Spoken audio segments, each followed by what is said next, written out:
اعوذ باللہ من الشیطان الرجیم بسم اللہ الرحمن الرحیم الحمد للہ رب العالمین الرحمن الرحیم مالک یوم الدین ایاک نعبد و ایاک نستعین اہدنا الصراط المستقیم صراط الذین انعمت علیہم غیر المغضوب علیہم ولا الضالین۔ حضرت آیت اللہ العظمیٰ جوادی آملی حفظہ اللہ کی تفسیر تسنیم کا سلسلہ آغاز کیا گیا ہے، اور اس سلسلے کا آج دوسرا درس آپ کی خدمت میں پیش کیا جا رہا ہے۔ سورہ مبارک الحمد کی پہلی آیت بسم اللہ الرحمن الرحیم، یہ آیت کریمہ 114 بار نازل ہو چکی ہے، اور ایسا نہیں کہ رسول خدا نے یہ آیت ایک بار نازل ہوئی اور رسول خدا کو حکم دیا گیا ہو کہ اس آیت کو آپ ہر سورہ کے ابتدا میں قرار دیا جائے، نہیں، بلکہ یہ آیت 114 بار نازل ہو چکی ہے۔ اور کتاب نور الثقلین کی ایک روایت کے مطابق نزول وحی کے زمانے میں بسم اللہ الرحمن الرحیم کی آیت کا نزول ہونا یہ نشانی تھی کہ پرانا سورہ، پچھلا سورہ اختتام پذیر ہو چکا ہے اور اب نیا سورہ کا آغاز ہوگا۔ اور اس بسم اللہ الرحمن الرحیم کی آیت کا مقرر نزول اس بات کی نشاندہی کر رہا ہے کہ اگرچہ بسم اللہ الرحمن الرحیم کے الفاظ عیناً اور ایگزیکٹلی ہر سورہ کے ابتدا میں تکرار ہو رہے ہیں اور ایک جیسے ہے، لیکن ہر سورہ کے بسم اللہ کا ایک الگ معنی ہے جو دوسرے سورہ کے بسم اللہ سے بالکل ہی مختلف ہے، جسے علمی اصطلاح میں مشترک لفظی کہا جاتا ہے، یعنی جہاں پر لفظ ایک ہی ہو، ورڈنگ ایک ہی ہے، لیکن معانی مختلف استعمال کیے گئے۔ اسی طرح یہاں پر بھی بسم اللہ کے ورڈنگ اور الفاظ ایک ہی ہے، لیکن ہر سورہ میں بسم اللہ کا الگ معنی ہے۔ بسم اللہ الرحمن الرحیم کی آیت ہر سورہ کا حصہ ہے، اور اس سورہ کے اندر موجود مضامین اور معارف کی طرف نشاندہی کر رہا ہوتا ہے، کوئی ایک بورڈ کی مانند ہے جو اس سورہ کے اندر جو مضامین بیان کیے گئے ہیں، جو معارف بیان کیے گئے، اس کی طرف نشاندہی کیا کر رہا ہوتا ہے۔ اور کیونکہ ہر سورہ کے اندر موجود معارف دوسرے سورہ کے موجود معارف سے مختلف ہوا کرتے ہیں، لہٰذا ہر سورہ کا بسم اللہ کا معنی بھی دوسرے سورہ کے بسم اللہ سے الگ ہوا کرتا ہے۔ اور ہر سورہ میں الوہیت کے مختلف شؤون اور مراتب، رحمانیت کے مختلف مراتب، رحیمیت کے مختلف درجات اور مراتب کو بیان کیا جا رہا ہوتا ہے۔ لہٰذا اگر کسی سورہ میں خدا کے مہر اور عطوفت کو بیان کیا جا رہا ہے تو وہاں پر رحمانیت سے مراد اللہ کے جمال، صفت جمال الہی کو بیان کیا جا رہا ہوتا ہے، اور اگر کسی سورہ میں قہر اور غضب اور انتقام الہی کو بیان کیا جا رہا ہے تو وہاں پر رحمانیت سے مراد جلال الہی ہوا کرتی ہے۔ لہٰذا بسم اللہ الرحمن الرحیم کی تفسیر اور اس کا معنی ہر سورہ کے حوالے سے مختلف ہوا کرتا ہے۔ اور پچھلے درس میں آپ کی خدمت میں یہ بیان ہو چکا کہ اگر کسی کام کے آغاز میں بسم اللہ الرحمن الرحیم نہ پڑھا جائے تو یا تو وہ کام نیک نہیں ہوگا یا کام کو بجا لانے والا شخص نیک نہیں ہوگا، کیونکہ ابتر وہ شخص نہیں جو منقطع النسل ہو، صرف وہ شخص نہیں جو منقطع النسل ہو جس کی اولاد نہ ہو، بلکہ حقیقی ابتر تو وہ ہے جو اپنے مقصد اور مقصود سے کٹا ہوا ہو، اپنے مقصد و مقصود تک محروم ہو، اس تک رسائی حاصل نہ کر سکے۔ تو خداوند متعال نے قرآن مجید نے ہر وہ کام جس کا آغاز بسم اللہ سے نہ ہو، اللہ کے نام سے نہ ہو، اسے ابتر قرار دیا ہے۔ اس کی وجہ کیا ہے؟ اس کے پیچھے کیا راز چھپا ہوا ہے؟ کیا وجہ ہے کہ وہ کام جس کے آغاز میں بسم اللہ الرحمن الرحیم نہ پڑھا جائے، جو اللہ کے نام سے آغاز نہ ہو، وہ کام ابتر ہے؟ اس کے پیچھے کیا وجہ ہے؟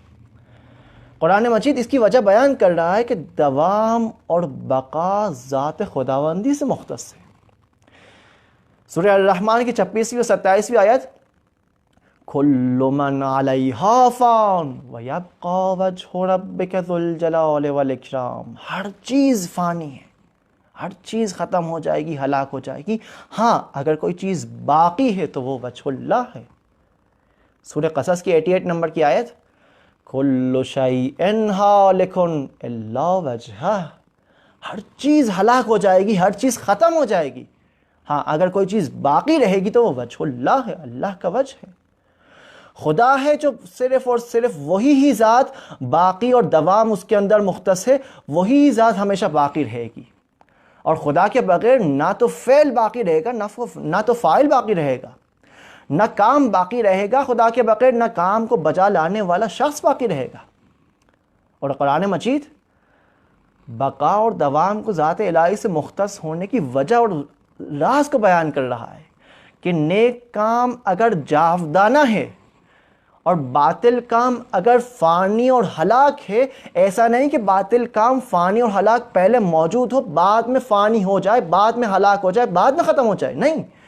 فانی کام، باطل کام جو اللہ کے نام سے شروع نہ ہوا وہ شروع سے ہی باطل ہے، شروع سے ہی ہلاک ہے، وہ شروع سے ہی ختم ہے، وہ شروع سے ہی عدم کی وادی میں ہے.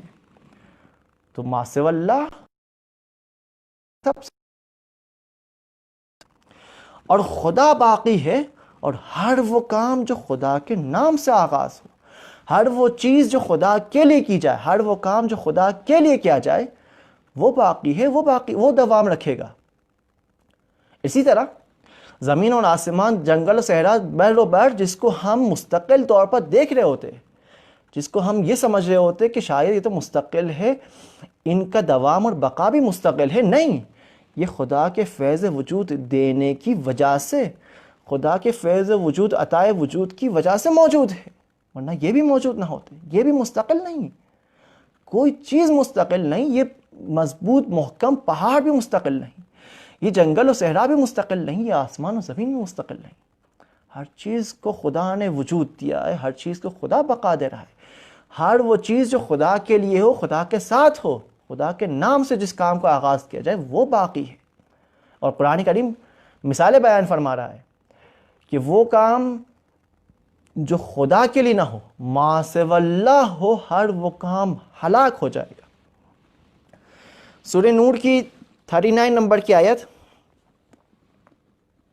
جس میں ارشاد باری تعالیٰ یہ ہو رہا ہے کہ